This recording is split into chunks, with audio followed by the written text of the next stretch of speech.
Good morning, students. Today we see the recent development and the challenges ahead. એટલે કે આપણે અહીંયા જોવાનું છે કે અત્યારે મર્ચન્ટ બેન્કિંગની અંદર અથવા તો ઇન્વેસ્ટમેન્ટ બેન્કિંગની અંદર શું ડેવલપમેન્ટ થઈ રહ્યું છે અને એમાં ચેલેન્જીસ કયા છે એ જોવાનું છે, બરાબર.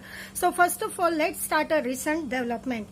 Investment banking facilitate the entire process of the issue management. એટલે કે ઇન્વેસ્ટમેન્ટ બેન્કિંગ છે એ ખરેખર કઈ સર્વિસ આપે છે તો કે ઇશ્યુ મેનેજમેન્ટ, એટલે કે શેર ઇશ્યુ કરે છે ત્યારે એની જે પ્રોસેસમાંથી એને પસાર થવું પડે છે એનું પ્રોપર મેનેજમેન્ટ કોણ કરી આપે છે? Investment banking.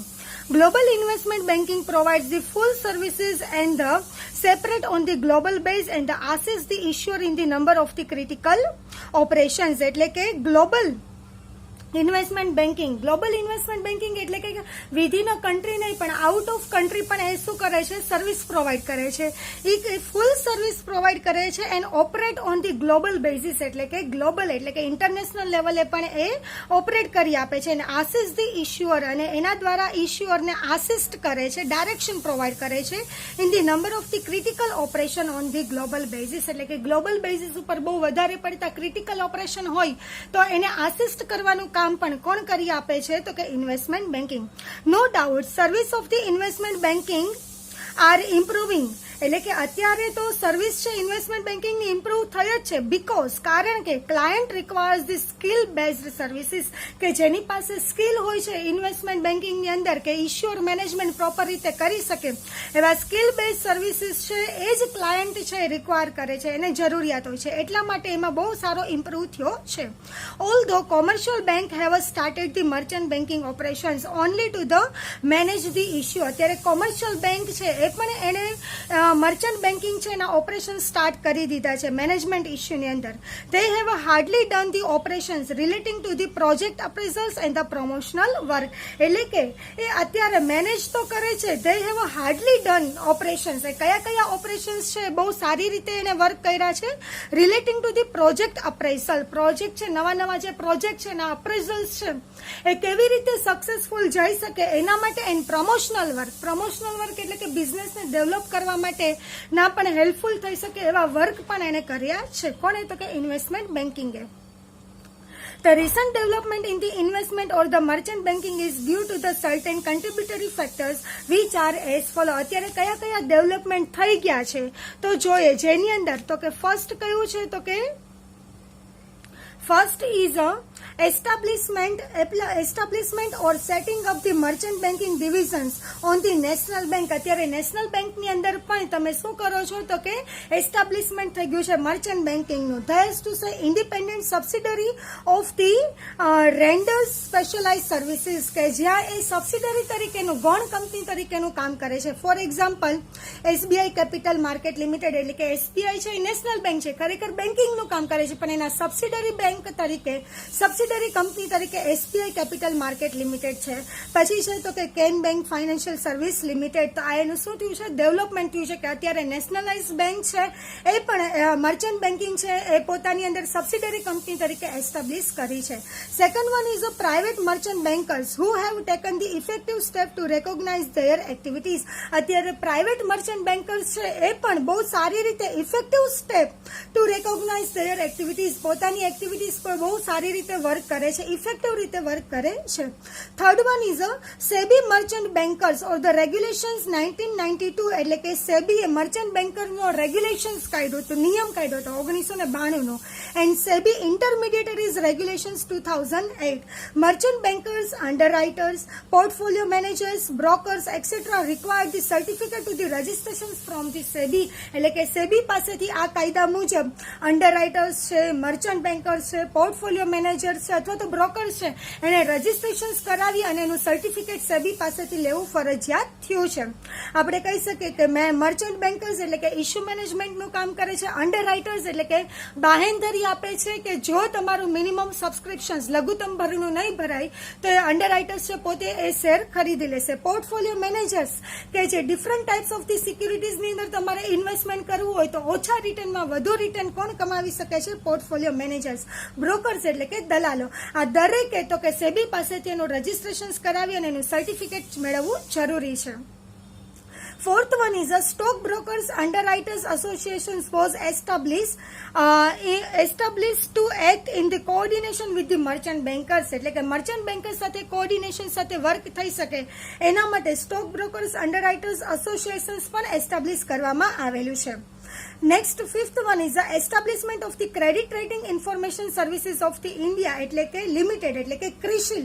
ક્રિસિલનું ફૂલ ફોર્મ શું છે? Credit rating information service of the Indian limited. એટલે કે અત્યારે ક્રેડિટ રેટિંગ એટલે કે કંપનીની સદ્ધરતા મુજબ, કંપની કેટલી સદ્ધર છે એ મુજબ એને રેટ આપવામાં આવે છે. રેટ કોણ આપે છે? તો કે ક્રિસિલ, કે જેના દ્વારા તમે રાઇટ ડિસિઝન્સ લઈ શકો છો કે તમારે આ કંપનીમાં ઇન્વેસ્ટ કરવું જોઈએ કે નહીં.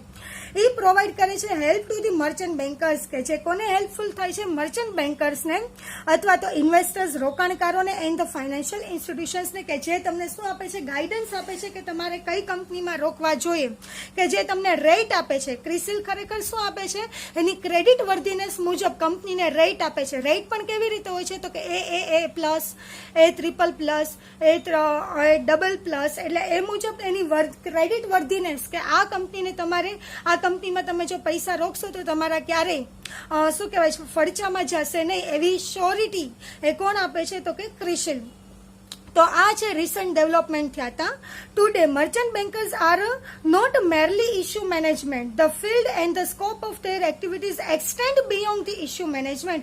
એટલે કે હાલની અંદર અત્યારે ખાલી મર્ચન્ટ બેન્કર્સનું કામ ઇશ્યુ મેનેજર્સનું જ નથી, પરંતુ અત્યારે એનો ફિલ્ડ અને સ્કોપ છે બહુ વધારે પડતો વધી ગયો છે. ખાલી ઇશ્યુ મેનેજમેન્ટ પૂરતો રહે છે નહીં, એટલે કે ખાલી શેર ઇશ્યુ કરતો લિમિટ નથી, પણ એને ઘણી બધી ફેસિલિટી આપવી પડતી હોય છે. Their operations have a considerably widened and have become a more specialized. અત્યારે એનું ઓપરેશન્સ છે બહુ વધારે પડતું વાઇડન્સ, એટલે કે બહુ વિશાળ થઈ ગયું છે, અને સાથે સાથે મોર સ્પેશિયલાઇઝ, એમાં બહુ વધારે પડતા સ્પેશિયલાઇઝ નોલેજની જરૂર પડે છે. Today, they undertake their new responsibilities such as the global fundraising and the deal making in the corporate takeovers. એટલે કે અત્યારે એનું અંડરટેક ધી ન્યૂ રિસ્પોન્સિબિલિટી, અને ઘણી બધી નવી જવાબદારીઓ લેવી પડતી હોય છે. Such as the global fund raising, એટલે કે ખાલી નેશનલ લેવલે નહીં પણ ઇન્ટરનેશનલ લેવલે પણ ફંડ રેઝ કરવાનું હોય છે. And deal with making its a corporate take over, એક કંપની બીજી કંપનીને ટેક ઓવર કરી શકે એના માટેના પણ એ શું કરે છે? વર્ક કરે છે. The activities of the merchant bankers are very vast in the India in the field of the management of the portfolio. અત્યારે મર્ચન્ટ બેન્કર્સની એક્ટિવિટી ઇન્ડિયાની અંદર કયા ફિલ્ડની અંદર હોય છે? તો કે management of the portfolio. Portfolio એટલે શું કહેવાય છે? તો કે different types of the securities છે, એનું કોમ્બિનેશન્સ છે, એને શું કહેવામાં આવે છે? પોર્ટફોલિયો. તો એને મેનેજમેન્ટ કરવું, management of the project appraisals, underwriting, syndications of the loan છે તમને આપી, કોલેબોરેટિંગ અરેન્જમેન્ટ, એટલે કે બહુ સહકાર ભર્યું તમે ફાઇનાન્સનું અરેન્જમેન્ટ કરી આપે છે. Within the foreign merchant bankers et cetera. Disinvestment in the government and the foreign merchant bank, disinvestment in the government sector in the country provides the big scope to the merchant banking to functions as a consultant. Consultant તરીકેનું, એક સેવા તરીકેનું કામ પણ કરે છે. કેમ કે અત્યારે ગવર્મેન્ટ સેક્ટરની અંદર લોકો બધા ગવર્મેન્ટ સેક્ટરને વધુ પ્રાયોરિટી આપતા હોય છે, તો એનું ડિસઇન્વેસ્ટમેન્ટ રોકવા માટે એ મર્ચન્ટ બેન્કર્સ છે બહુ વધારે પડતો સારો એવો ભાગ ભજવે છે. તો ત્યાં એક કન્સલ્ટન્સી તરીકે કામ કરે છે. Moreover, merger and the corporate restructuring provides the opportunity to the merchant bankers to act the consultations. અત્યારે મર્જર અને કોર્પોરેટ રીકન્સ્ટ્રક્શન, મર્જર એટલે કે બે કંપની મર્જ થાય, A+B = AB થાય, અથવા તો કોર્પોરેટ રીસ્ટ્રક્ચરિંગ એટલે કે ઘણી વખત કંપની છે એ ઇનોવેટિવ આઈડિયા પ્રોજેક્ટ મુજબ એ પોતાની કંપનીનું રીસ્ટ્રક્ચર કરતી હોય છે. Provide the opportunity to the merchant bankers છે, મર્ચન્ટ બેન્કરને શું આપે છે? ઓપોર્ચ્યુનિટી આપે છે, તક આપે છે two act as a consultant, consultant તરીકે. કન્સલ્ટન્ટ એટલે કે one type of service provide કરે છે, પોતાની સ્કિલ મુજબ, પોતાના નોલેજ મુજબ એ શું કરે છે? સર્વિસ પ્રોવાઈડ કરે છે, એડવાઇસ આપે છે, અને એના બદલામાં એ શું કરતી હોય છે? અમુક ચાર્જીસ લેતી હોય છે. તો કન્સલ્ટન્ટ તરીકેનું કામ પણ કરે છે. The future of the merchant banking in the India is very big. ઇન્ડિયાની અંદર મર્ચન્ટ બેન્કિંગનું ફ્યુચર બહુ વધારે પડતું સારું છે and bright. Really speaking, the pure merchant bankers have an opportunity two convert into the full service of the investment bank. અત્યારે તો કે પ્યોર મર્ચન્ટ બેન્કર્સની ઓપોર્ચ્યુનિટી બહુ સારી છે two convert into the full service of the investment bank. Investment બેંકની આપે છે. The merchant banker is now not merely related with the issue management. The scope of the activities of the merchant bankers extend beyond issue management. Issue management કરતા પણ અત્યારે એનો scope છે બહુ વધારે પડતો છે. બરાબર. Next is the merchant bankers with their professional knowledge and the expert guidance become helpful to the issuer, particularly regarding types of the issue, allotment of the securities, etc. એટલે કે merchant bankers છે with their professional knowledge, પોતાના knowledge મુજબ and expert guidance અને પોતાના guidance મુજબ becomes helpful to the issuer. issuer ને બહુ વધારે પડતું helpful થાય છે. particularly regarding the types of the issue એટલે કે કઈ particular કોઈ એક ટાઈપ્સના તમારે શેર ઇસ્યુ કરવા છે ત્યારે અલોટમેન્ટ ઓફ ધી સિક્યુરિટી શેરની વહેંચણી કરવાની હોય ત્યારે પણ એ તમને બહુ સારું એવું નોલેજ મુજબ એ તમને સારું એવું ગાઈડન્સ આપી શકે છે. It is to be noted that there is no such institutions which can provide the adequate expertise services to sick companies for their rehabilitations. એટલે કે અત્યારે આપણે નોટ કરવું જોઈએ કે there is no such institutions which can provide the adequate એટલે કે પૂરતું એક્સપર્ટાઇઝ સર્વિસ પૂરતી પ્રોવાઈડમાં આપતા નથી. કોને? તો કે to the sick company. Sick companies એટલે કે જે માંદી છે કંપની, માંદી એટલે કે બહુ વધારે પડતો લોસ કરતી હોય એને પૂરતું તમે એને શું કહેવાય છે ગાઈડન્સ આપી શકતા નથી. ફોર ધેર રિહેબિટેશન્સ એની પોતાની શું કહેવાય છે તો કે એની પાસે એટલું સ્કિલ નથી. એટલા માટે Indian investment or the merchant banks must have design the effective strategy for the expansion of their activities and the growth. એટલા માટે જ Indian investment or the merchant banking છે પોતાની ડિઝાઇન અને ઇફેક્ટિવ સ્ટ્રેટેજી દ્વારા છે આ સિક યુનિટ્સ છે કે જે વધારે પડતો લોસ કરે છે અને સારું એક્સપર્ટાઇઝ ગાઈડન્સ આપીને એને શું કરી શકે છે એનો ગ્રોથ કરાવી શકે છે. By providing the adequate quality types of the services investment bank can maintain the long term relations with the client. અત્યારે ઇન્વેસ્ટમેન્ટ બેંક છે લોંગ ટર્મ ક્લાયન્ટ સાથે શું કરે છે રિલેશન્સ આપે છે. In short there will be a vast demand for the investment bank in the future.